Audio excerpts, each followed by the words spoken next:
Olá, a gente vai falar agora um pouquinho sobre a fase anal, é a segunda fase, quando a gente fala das fases do desenvolvimento infantil, pensadas pela psicanálise, pensada por Winnicott, tá? Então a gente vai falar um pouquinho sobre ela.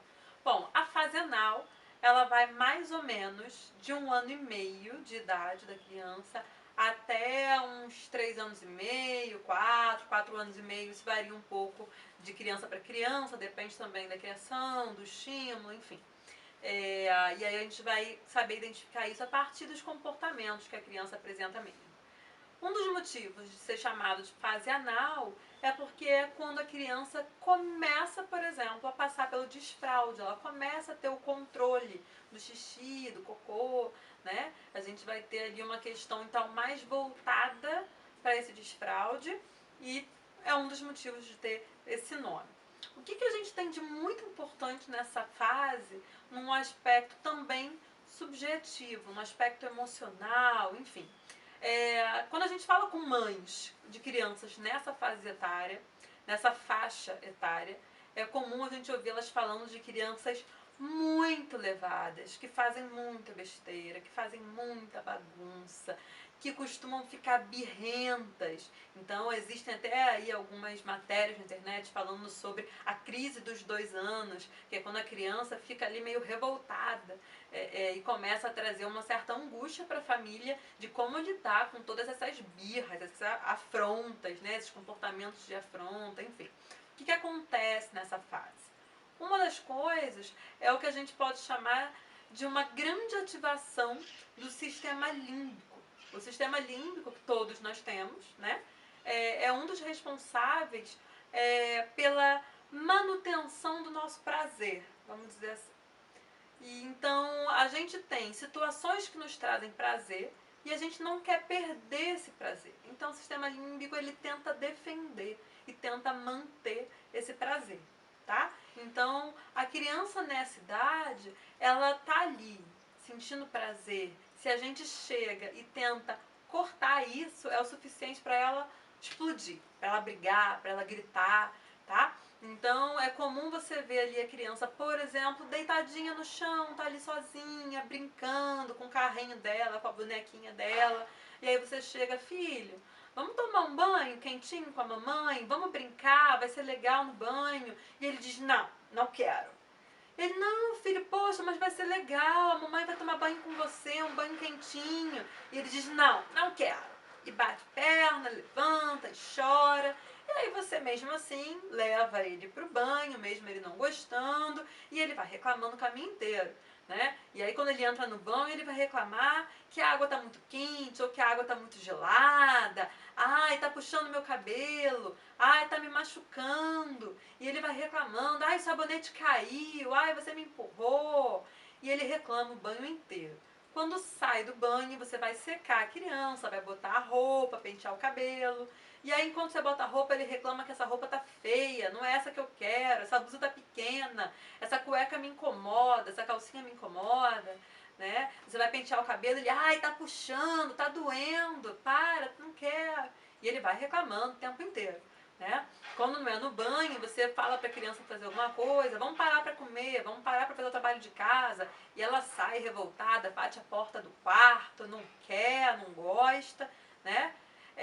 E aí a gente tem uma coisa muito importante que acontece nessa fase, nesse comportamento todo, que começa aí a construção da autoestima da criança, né? Que vai ser levada até a vida adulta. E quantos adultos a gente conhece com muitas dificuldades de autoestima, né? Com muita insegurança. Como que começa essa construção? Nessa fase, a criança vai apresentar então esses comportamentos mais de afronta. Qualquer coisa que você tire ele do prazer dele, ele explode. E aí as famílias têm uma tendência a responder de duas maneiras possíveis, tá? Uma dessas maneiras é a família acaba tomando de igual para igual essa afronta, ela se sente, a mãe ou o pai, leva para o lado pessoal, se sente ofendida, como se fosse um adulto que estivesse ofendendo ela. Como assim eu tô aqui querendo levar você para um banho quentinho e você faz esse show comigo? Não, não vai ser assim. E aí briga com a criança, manda ela pro castigo, e quando a criança volta, uns 10 minutinhos depois, com o rabinho entre as pernas, essa mãe diz, não, agora eu não quero não, agora eu também não sou mais sua amiga, não gosto mais de você, estou muito chateada. Volta pro seu quarto, e quando eu quiser ser sua amiga, quando eu voltar a gostar de você, voltar a te amar, a gente conversa. Essa é uma das opções que acontece muito. É esse embate de igual para igual entre uma mãe, um pai e uma criança de 2 anos de idade. Tá? E aí, essa criança, ela vai criar uma capacidade estética de gostar de si. Ou seja, inconscientemente, ela começa a entender que só é possível gostar dela, amar ela, se ela apresenta um bom comportamento, uma boa apresentação de quem ela é. Ela não pode errar, ela não pode se descontrolar, ela não pode nunca ser boba, feia, chata, porque as pessoas vão deixar de amá-la. E aí, e aí essa criança cresce um adulto que, por exemplo, quando precisar apresentar um trabalho em grupo, quando precisar apresentar uma palestra, ele vai ter a sensação de que se ele errar qualquer coisa, se ele gaguejar, se ele falar uma coisinha errada, isso vai ser suficiente para toda a plateia deixar de acreditar nele, deixar de ver o potencial que ele tem, a seriedade do que ele tem ali para apresentar. É uma insegurança por causa de uma capacidade estética de gostar de si, tá? Do contrário, se essa criança faz toda essa cena, vai lá pro castigo no quarto porque gritou, desrespeitou os pais.